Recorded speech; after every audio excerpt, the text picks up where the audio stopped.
मुजफ्फरनगर जनपद पहुंचे यूपी के मत्स्य पालन मंत्री डॉक्टर संजय निषाद ने कहा कि वह अपने समाज के लोगों से कहते हैं कि उत्पीड़न मत भूलो। कांग्रेस की सरकार ने आरक्षण की फाइल गायब करा दी थी। पिछली सरकारों ने जो दर्द दिया है, सताया है, उसे मत भूलना। उन्होंने कांग्रेस पर हमला बोलते हुए कहा कि उनकी सरकारों ने उनके समाज को हमेशा उत्पीड़न किया। सरकार ने आरक्षण की फाइल भी गायब करा दी थी। ऐसे उत्पीड़न से निपटने के लिए समाज झंडा उठाए। झंडा उठाते ही प्रदेश और केंद्र में मंत्रालय मिला। उन्होंने मछुआ समाज के लिए चलाई जा रही सरकारी योजनाओं की जानकारी भी दी। मंत्री जी, कल से मुजफ्फरनगर में आप शाम से क्या क्या कार्यक्रम रहे, किस किस से बैठे हुए? मैं तो खाली इनको धन्यवाद बधाई देना था कार्यकर्ताओं को। बीजेपी के निषाद पार्टी के इन लोगों ने इतिहास रचा। 37 वर्ष में दोबारा माननीय योगी जी को बैठाया। इनको इतना कहना दोबारा 2024 में मोदी जी को बैठाना है। उसके पीछे कारण है कि पिछली सरकारों ने कितना सताया है, कितना दर्द दिया है, उसे मत भूलो। कितना धोखा विश्वासघात किया, उसे मत भूलो। चाहे वो कांग्रेस ने रही है, इनकी फाइल गायब कर रही है आरक्षण के मुद्दे की। इनको इतने बताना था कि बिना झंडे के हिस्सा नहीं मिलता है। झंडा दलितों ने उठाया, हिस्सा पाया, झंडा तुम भी उठाओ और तुम हिस्सा मिले। देखो, झंडा उठाते ही 11 सीट मिल गई, 15 तो 11 जीत गए। झंडा उठाते ही तुम्हारे लिए देखो मंत्रालय मिल गया। दिल्ली में मत्स्य मंत्रालय अलग हो गया, उत्तर प्रदेश में मत्स्य मंत्रालय अलग हो गया। झंडा उठाते ही तुम्हारे लिए 70 साल में पहली बार है भारतीय जनता पार्टी पिछली सरकारें हिस्सेदार बना रही थी और झंडा से हिस्सा मिलता है। तो पिछली सरकारें इन्हें शिकार बना रही थी और झंडे की वजह से भारतीय जनता पार्टी नहीं, मोदी जी, योगी जी आपने आज 2 लड़कियों की हत्या कर दी गई है लखीमपुर में। अब वो तो अब जांच है। तो माननीय योगी जी को मैं धन्यवाद देता हूँ कि वो जांच करते हैं। जो भी रसूख से रसूखदार कोई भी उसमें हो, बड़ा से बड़ा, उसके खिलाफ कार्रवाई करते हैं, उसके खिलाफ दंडात्मक है। अब उसके लिए तो मैं भर्त्सना करता हूँ अगर ऐसी कोई घटना है। लेकिन मैं तो ज़रूर बताऊँगा कि आज के दिन में इस भारतीय जनता पार्टी एनडीए के आने के बाद पहले क्या था सब जनता जानती, आज क्या, उसी की वजह से दोबारा इन्हें सत्ता में लाई है। तो मैं तो इन्हें आज बताने का प्रयास कर रहा हूँ कि पिछली सरकारों ने तुम्हें शिकार बनाया, अब हिस्सेदार बन रहे हो। मत्स्य मंत्रालय अलग है, पहले इसको पूरा हो जाने दीजिए कि इनके हिस्से क्या मिले हैं। इनको मत्स्य मंत्रालय अलग मिला है, फ्री का बीमा है, इनको क्रेडिट कार्ड है बिना कोलेटरल गारंटी के। आज के दिन में 20,000 करोड़ रुपया नीली क्रांति में अनुदान दिया है। निषाद राज बोट योजना है, मुख्यमंत्री संपदा योजना है। पहली बार है इनके लिए कि मछुआ कल्याण कोष की स्थापना की है कि मछुआरों के बेटे भी जाके पढ़े लिखेंगे और वो भी IAS PCS बनेंगे, आवासीय सुविधा होगी।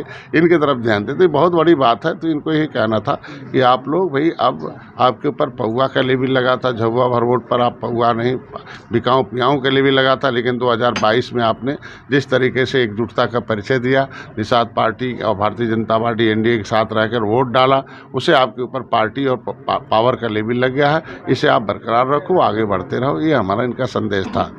आपके पुराने कार्यकर्ता थे देवेंद्र कश्यप, आपका विरोध भी करना चाह रहे हैं और उनका कहना है कि जितने भी मुजफ्फरनगर में तालाब हैं उन पे माफियाओं का कब्जा हो चुका है। देखिए, वो HMB एक है, हिज मास्टर वाइस एक पहले आता था।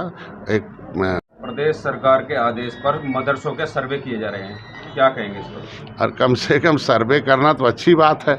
हम तो चाहते हैं सबका सर्वे हो जाए। कभी सर्वे हुआ था मछुआरों का, सर्वे के आधार पर केवट मल्ला मझवार थे, अनुसूचित जात के हकदार थे। लेकिन पिछली सरकारों ने तो हमारा पिछड़ी में नाम डाल के बर्बाद किया।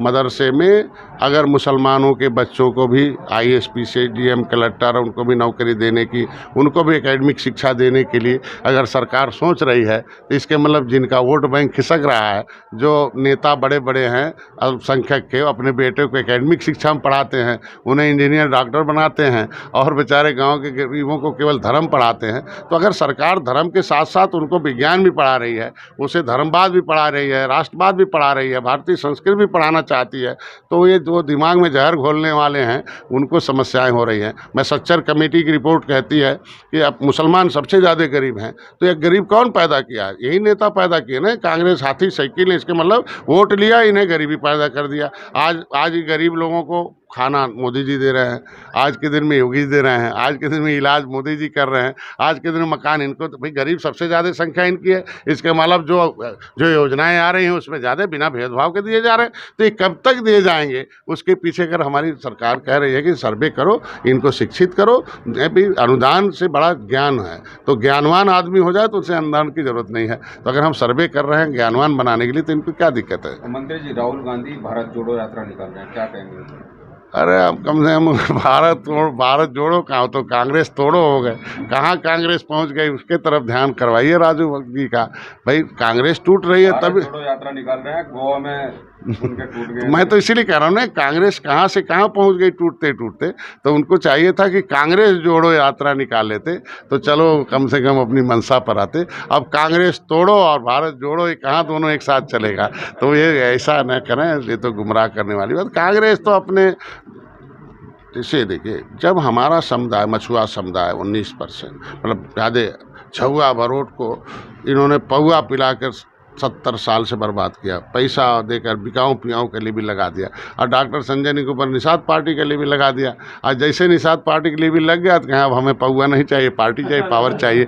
और इन्होंने कांग्रेस का बटन छूना बंद कर दिया, कांग्रेस जीरो हो गई है। साइकिल पंजा भी देख लो, उनका बटन छूना बंद कर दिया, कहाँ चली गई। तो आज के दिन में ये समुदाय गौरवशाली इतिहास रहा। कभी त्रेता में भगवान राम को गले लगाया था और अपनी सेना दे के निषाद राज ने जो है रावण राज खत्म किया था। उसी तरीके से निषाद राज के वंशज के बेटे को भारतीय जनता पार्टी ने गले लगाया है, और हम भी अपनी सेना दे के